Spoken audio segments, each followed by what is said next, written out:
بسم اللہ الرحمن الرحیم۔ صحیح بخاری حدیث نمبر 214۔ حضرت انس روایت کرتے ہیں کہ رسول کریم صلی اللہ علیہ وآلہ وسلم ہر نماز کے لیے نیا وضو فرمایا کرتے تھے۔ میں نے کہا تم لوگ کس طرح کرتے تھے؟ کہنے لگے ہم میں سے ہر ایک کو اس کا وضو اس وقت تک کافی ہوتا جب تک کوئی وضو توڑنے والی چیز پیش نہ آ جاتی، یعنی پیشاب، پخانہ یا نیند وغیرہ۔ صحیح بخاری حدیث نمبر 215۔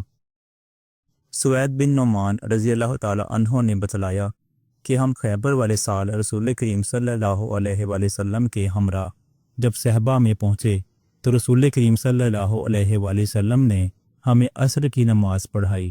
جب نماز پڑھ چکے تو آپ نے کھانے منگوائے، مگر کھانے میں صرف ستو ہی لایا گیا، سو ہم نے اسی کو کھایا اور پیا۔ پھر رسول کریم صلی اللہ علیہ وآلہ وسلم مغرب کی نماز کے لیے کھڑے ہو گئے تو آپ صلی اللہ علیہ وآلہ وسلم نے کلی کی، پھر ہمیں مغرب کی نماز پڑھائی اور نیا وضو نہیں کیا۔